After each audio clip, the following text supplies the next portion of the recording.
here we have the vice presidential candidate of the Labour Party, Mr. Dati Babahame. Stay with me, Mr. Daniel Boala. Let's come to our Abuja studio with the vice presidential candidate of the Labour Party. Thank you so much, and it's good to have you tonight on the program. Well, let me first and foremost, let's begin the conversation around your own view of the outcome of the presidential election. Sad, unfortunate, tragic. All promises that were made, dashed, failed, hopes, dashed. On a Wednesday before that Saturday, we attended the signing ceremony in which the INEC chairman so bravely spoke, and in which Mr. President also spoke. We should have known better. We always know better. But when you are dealing with authority, and you're a law-abiding citizen, your only option is to continue to have hope. Well, we've been having hopes for 8 years now. Promise after promise was failed. They promised beavers will work on Wednesday. They switched it off on Saturday. They promised electronic transmission on Wednesday. They failed it on Saturday. Mr. President said all he could, but all we have to do is to look at their antecedents and just come out and say the truth. These are people who just practically do not even know what they are promising. They promised better security for Nigeria. 8 years now have not been able to. Better economy, no. Fight corruption. Nigeria is the most corrupt era for Nigeria now. And therefore, if they failed to deliver the credible elections that they promised, it should come as little wonder to us. However, they are still calling it a credible election, which reinforces my belief that, clinically speaking, they don't even know what they're doing. They just say things in the air. Credibility, they have honor, they have zero honor, they say they have honor. They force people to say that they are leaving behind a legacy. What legacy are you leaving behind with all the poor state that Nigeria is in? That is my view. But let's keep that aside and go to what is really facing Nigeria now, if you would. Can I go ahead? Yeah. Just, I'd like to just get one or two things off the table. You mentioned this, it looks to me that you generalize the issues, but Nigerians would like to know in what areas that you have your disappointment about the process. Is it with INEC? Is it with the beavers? Did the beavers work, or was it the IREF? Because a lot of people will say maybe the beavers worked, but the IREF, the transmission of result, was the problem. Where do you think that the promises did not match the performance? The arrogant INEC chairman and the incompetent president of Nigeria, I'm very, very sorry to say. The chairman should not have engaged in what he did. At the height of administrative rascality and official arrogance, sneak in the hour of 4 a.m., arrogate himself the power to interpret a section of the Constitution that needs no interpretation. Section 134 comes already interpreted, and recklessly proceeds to declare and issue a certificate of return. And our dear Mr. President, who is probably paying back a promise that Tinubu extracted from him way back in 2014, when they added their money and their votes for him to become president of Nigeria way back then. And now they reminded him, you promised to give it back to us. And he has no choice than maybe, well, they promised, okay, give it to them. He could not stand for righteousness. And it is clear, with this our president, anything can go, and you can give it a different name. These are the places I'm disappointed in, but I really, really want us to come to what is facing Nigeria now, if you may. Absolutely. Let's go ahead and, but of course, there are your party, just for a moment, your party had gone to court petitioning the outcome of that election. What are your expectations? And I'm asking this because your party came third So in that sense, what are the hopes and aspirations of your party and your principal and yourself? What do you think will come out of that election? What are your prayers? It's good we always finish qualifying what we're saying. When you say we came third according to the results released by INEC. Yes. In reality, we came first with the data, with the collated results on IREV and with our agents and everything that we have. Have you collated that? We have. Yes. You've tabulated it? Yes. What are the figures telling you? We won the election. INEC declared 6 million plus for you. Yes, but we got the highest number of votes. By how many votes? It's in the region of 8 million, but when the lawyers are handling that, I don't want to give a figure right now. We came first, so just to correct you, whatever we say is good, we fully clear it. Yes, we've gone to court, and the lawyers are handling it. What is facing Nigeria now? Nigeria is officially in a state of constitutional crisis. We're not realizing that yet. What do you mean by that? Thank you. A certificate of return has been issued to a so-called president-elect unconstitutionally. There are therefore two meanings, two interpretations, and two understandings of the declaration made. One is that one by INEC. One is that one of the people. When I said of the people is whoever can read section 134 of the Constitution and take a position, then we are entitled to our own view of what crisis is facing Nigeria now. The certificate of return issued to Alhaji Tinubu is a dud certificate. It is one certificate that breaches the provisions of section 134. Therefore, the requirements to be declared as president-elect have not been met by Tinubu Shetima ticket. The declaration, therefore, as it stands now, as far as the people of Nigeria who choose to adopt the literal, clear, interpreted meaning of section 134 is concerned, there is really no president-elect. All right. So let's clarify. Yes. So section 134 suggests and puts to Nigeria. Does not suggest, provides. Yeah, provides what Nigerians should think about when they are electing a leader and the office of the president, and it talks about. No, Seun, you're wrong. You're wrong. It's not what they should say when they are electing a leader. Section 134 stipulates who to be declared an issued certificate of return.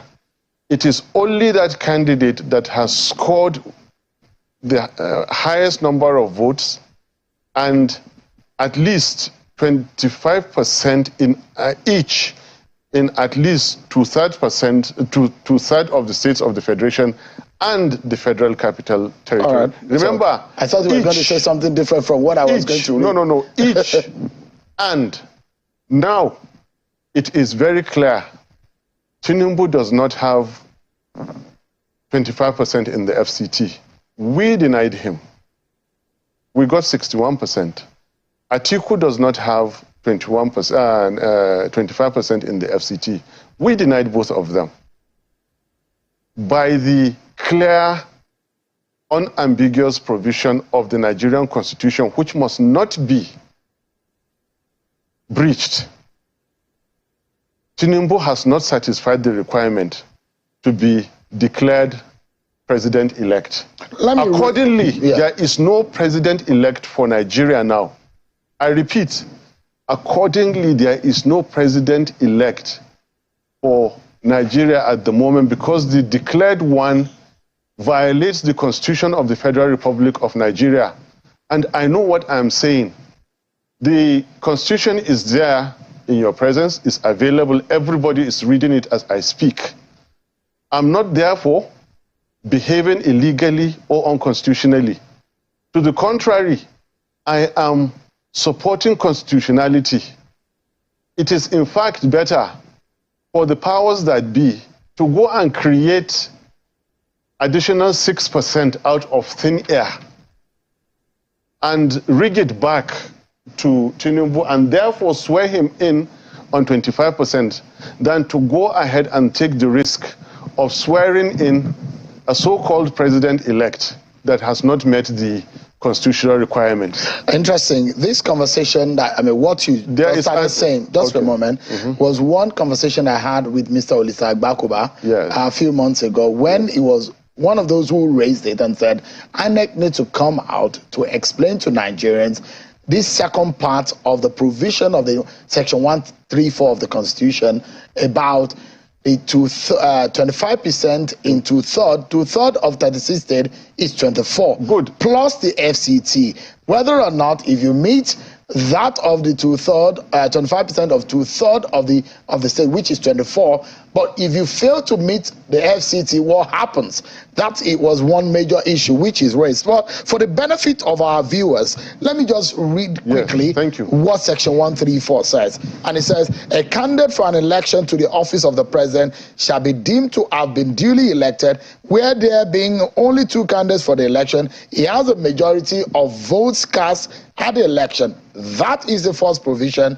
Then he has not less than 1/4 of the votes cast at the election in each of the least two-thirds of all the states in the Federation and the Federal Capital Territory, Abuja. That is the second provision. Can I comment? Go ahead, please. This document you read is not a puzzle. It is in English. O levels that you wrote and I wrote and the justices and everybody that is a candidate wrote.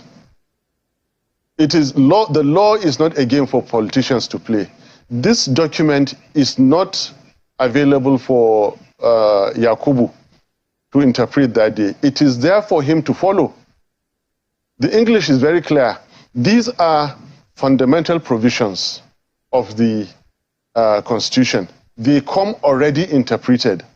You cannot take a gun, shoot somebody, and then ask the family to go and get interpretation that you only fired your weapon and then it killed him. No.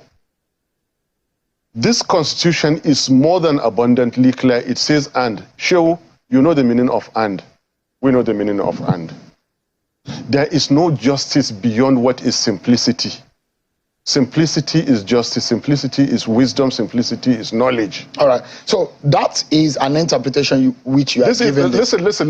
No, because there are other people who have argued. There is a universal. There are other people who have argued differently. Go ahead. And when Bola Tinubu was declared, he has his supporters. A lot of people were happy that he won the election. There were 38% of the votes cast were given to him.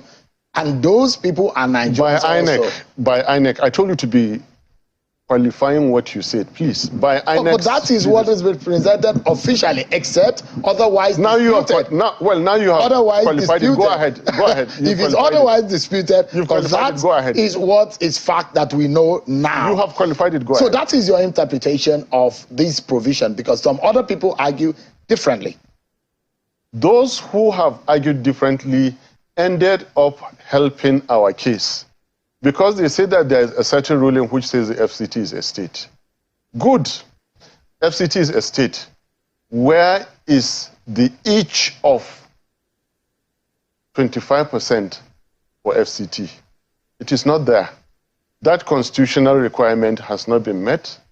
That certificate of return is null and void and cannot be sworn in as president. And let me tell you, the way they are going, disregarding the calls of the people, violating the Constitution, let them even go ahead, even if they swear in Tinubu Shetima on 29th of May. They are swearing in an unconstitutional government. Nothing will change it. I am not a careless, reckless speaker. I am working with the Constitution there, that document you just read. I'm following it. And I dare to tell you that swearing in Tinubu and Shetima is as good as swearing in the Nigerian army on 29th of May. If you swear in people that have not satisfied the requirement, you have, by so doing, ended democracy. The crisis I'm telling you now is that this, our democracy, is going to end by the way we are going. This democracy is going to end on the 29th of May, 2023. Please write it. Those are extreme, you know my those name. are extreme thoughts. I am very, very happy to say it. No, you know my name. You introduced me. Yeah. Listen, don't stop me. No, I will, because those are extreme thoughts. You know why? Because there are allowable language to be used on television, especially as it relates to our nation and the unity of this country. Put your question and let me answer you. Put your question. I know what I'm saying. If there is an official... If you breach the Constitution... But is it not left to the court to decide otherwise? This is already decided by the courts.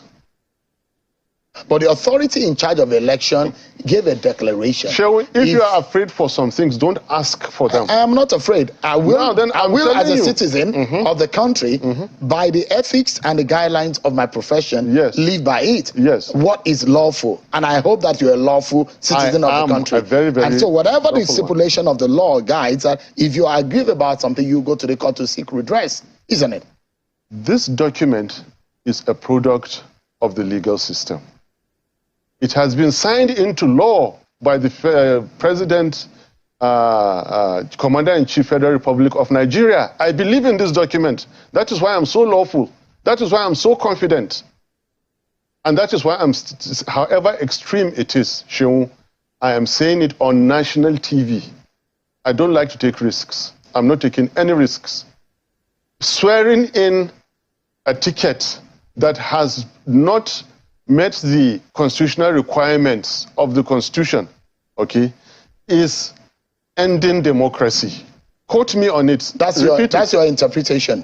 That is my interpretation, and that is indeed a correct interpretation. You cannot swear people who have not met the constitutional requirement. You can't do that. If you did it, you have done something unlawful, something unconstitutional, and I'm repeating it. Whoever does not meet the constitutional requirement must never be sworn in. You said my name. If you like, I can say it again. I'm Dr. Baba Ahmed. I'm not taking risks with my safety and with my life. But I'm repeating, swear in anybody who does not meet the constitutional requirements of our country. You are engaging in an unconstitutional act. Mr. President, do not hold that inauguration. CJ and your lordship, do not partake in unconstitutionality. I am taking these risks for the sake of my country. Yes, it is extreme, and I'm saying it. It was more extreme for Yakubu to issue that certificate. It was reckless. He is putting all our lives in danger. All of us. We're already at risk. So what is there again in me taking risks again? What have they not done against Nigeria? What have they not abused in Nigeria? Now they'll take the Constitution where it is clear, it says and get 24. After that, and FCT. They fail to get it. They are going to swear this man in, and I should be afraid? I will not be. I'm telling you that on the 29th of May, 2023, swear in Tinubu as this result is. You have ended democracy, whoever you are. I mean, you say you're a lawful citizen. I am. So the judiciary... The law in me is why I'm saying this. Yeah, so the judiciary is the hope of the masses, is the hope of the common man. And if you look at what decision your party, your principal, and yourself are taking in going to the presidential election petition, it does look that you believe in one thing, that the judiciary will work. Do you? I do. What you asked me is a different form of what others have asked me, as in if I trust them. But listen, take these three things I'm going to tell you. The law is not a game for politicians to play. The Constitution is not a puzzle for candidates to toy around with. Justices, their lordships, are not in place for politicians to refer other politicians to. That is wrong. That is wrong. This is classically what is going on now. But do you have faith in the courts? I do not. Why so? There is a sitting Senate president who contested presidency and lost, and today he is declared senator. And the laws of Nigeria does not allow you to contest 2 offices. I was contesting governorship in Kaduna, but I withdrew before the contest. And that is why I was nominated as vice presidential candidate on this ticket. Electoral Act violated. Every other act violated. Promises violated. Now they are inching to violate the Constitution to the extent that they will even swear in a president who has not met the constitutional requirement. We should sit down and be afraid and not talk about it. No way. So if you say you do not believe in the courts, so why did you proceed to the courts then? That is no reason for us not to go. Because I have said it many times, history is full of first times. There may be a first time that the court system will work. Remember, I have suffered from the legal system. My House of Reps, my Senate, and everything I accepted. Nothing I can do. And that's to underscore the law in me. I'm a law-abiding citizen. I'm a law-promoting citizen. That is the more reason I keep telling you, I keep speaking in extreme ways. And I'm not violating your ethics. I am more ethical than many people who have been here before to come and tell lies, because I'm speaking the truth. The Constitution says each of, that is 24. After that, and you come and tell me that, go and get interpretation. This is an interpreted document.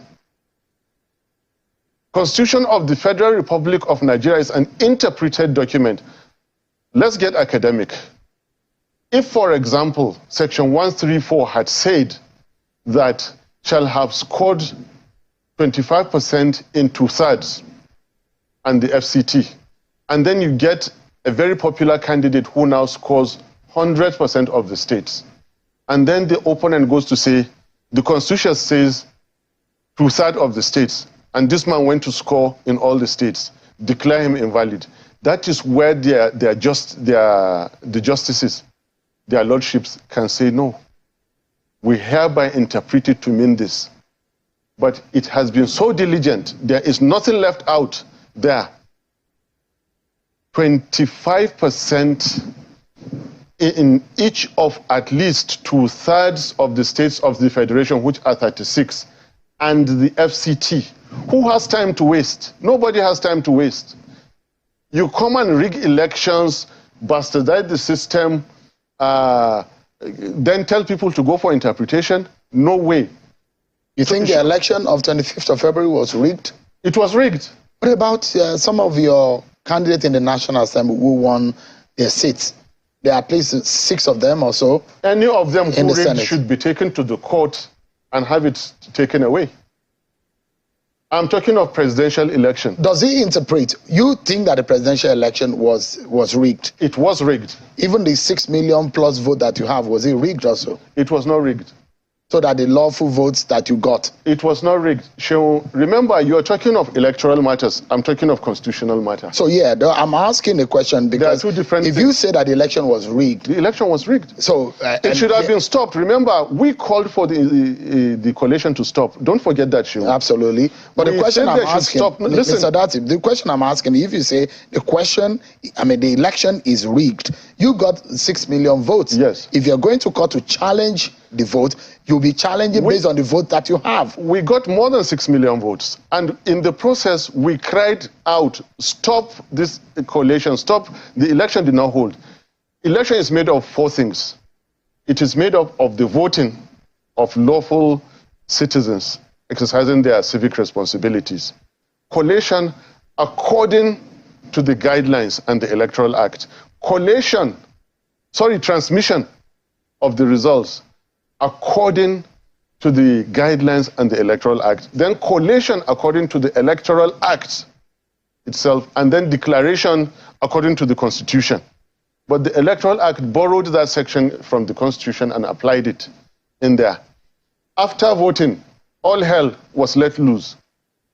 What they promised us 3 days earlier on Wednesday was that there would be electronic transmission immediately from the polling units.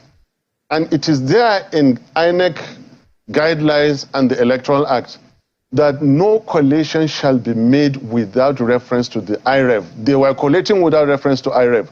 So we cried out, stop this, stop this. The election is already going bad. Stop it. They didn't. 4 a.m. has never happened in the history of Nigeria. After adjourning, without specifying the time, 4 a.m., a so-called INEC chairman sneaked to the collation center and announced the result and declared a winner. If you will now permit me, because I respect your rules so much, there's a word I wish to use. Who is a fool? I took your permission. No Nigerian is a fool. You cheat us this way and tell us go and get interpretation, go to court? Nigerians are law-abiding, self-respecting, peace-loving citizens. You have heard about organized private sector. I have heard about organized crime. And in our petition, there is something that has to do with organized crime. Drug peddling, drug everything is the epitome of organized crime. In America's 1930s, there was Ben Segal, a murderous individual who controlled the state. Only in the 1980s, I always his name, Pablo Escobar, he threw a justice from a helicopter down to earth. Pablo Escobar. Now, recently, you have the case of El Chapo in prison but correcting.